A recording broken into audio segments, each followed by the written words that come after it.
Um, Happy to be here. I am a chicken and duck keeper here in the city of Madisonville, and my backyard is my micro farm. I have it fenced in, so very few people know until I tell them or until my neighbors tell them. And that's how it started. The reason I got into chicken keeping was because I wanted to feel that emotional connection to the food.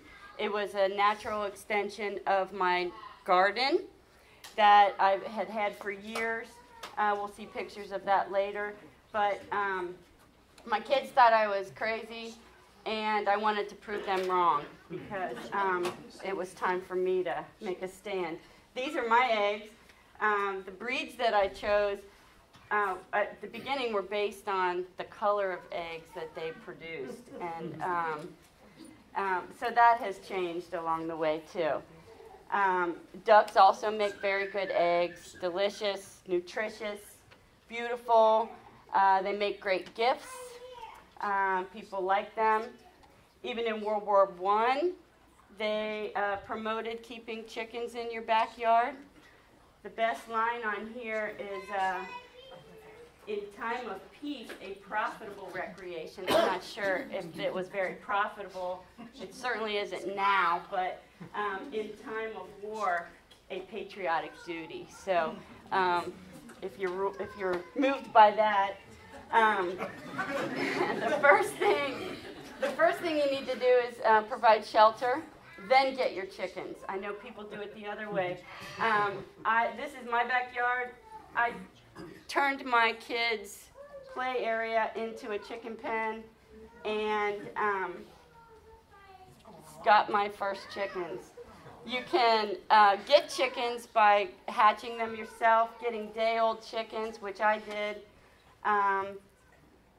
You can buy adult chickens or young chickens and put them in your yard. It depends on what kind of mess you want in your basement to begin with and how dedicated you are.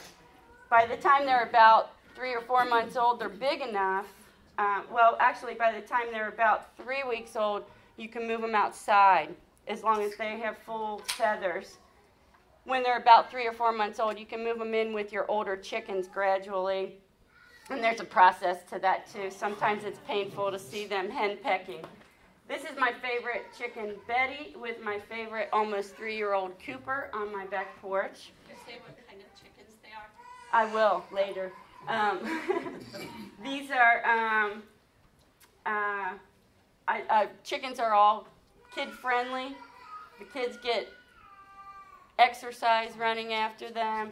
They're not aggressive usually. They learn where their food comes from. And there's nothing like a kid reaching in a nesting box and pulling out a fresh egg. You can also put them to work. Just kidding. I just love this picture. I can't imagine how they got this to happen, but they do work. Chickens will, like, if you have an open compost pile, they dig, they help move that along. They also keep your bug population down in your yard. You can choose to keep them penned, or you can choose to let them free range, as I have.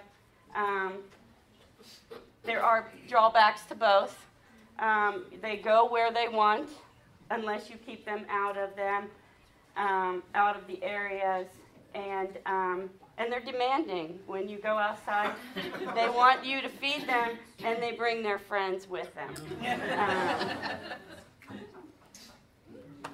Yeah, and they poop. So if you don't want poop on your porch, keep your chickens penned. But it's a lifestyle. It's a choice that you make. One of the biggest first questions I'm always asked is, you do not need a rooster to have eggs. This is Herman. He was taken by a raccoon. But it's not a good idea to have roosters anyway in the city unless you have a lot of really understanding neighbors. When he was taken, Billy Idol replaced him. He is not as nice of a rooster, so he might not last a very long time. They do get aggressive. They get bothersome. They have a job to do in the wild and on a farm. They're not really good for the city. Other nuisances is, this is Betty going over into the neighbor's yard. She didn't cause any problem, but you have to have an understanding neighbor. And you have to have all your neighbors on board anyway. Because once they find out about it, they'll all, if there's someone questioning it, you have to answer to that. And you should. Ducks are great egg layers, as I said. They use a lot of water. They create a lot of mess. They're a lot of fun to watch. They're very entertaining. I use a lot of water, as I said, so I have a lot of rain barrels. There's a rain barrel sign up back here. If you're interested in a workshop, just thought I'd throw that in.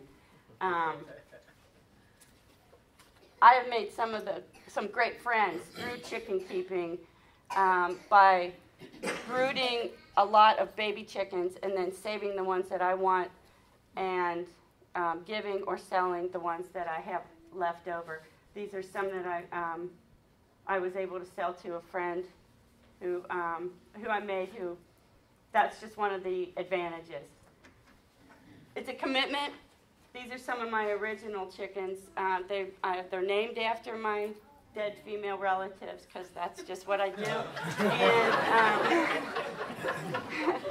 But the emotional attachment also means that when they're sick or they're dying or they die, you have to deal with that. You also have to keep them off the good stuff. If you want to have good stuff in your yard, and I do, you can deter them by some inexpensive short fencing or other means. I used to always want to move to a farm, living in the city, but now I don't have to because I have all the work I need and all the benefits in my own backyard, which I'm happy about. And with all the benefits, there come the nuisances. So you should always keep your sense of humor because there is always something that's going to happen. So that's it. Thanks.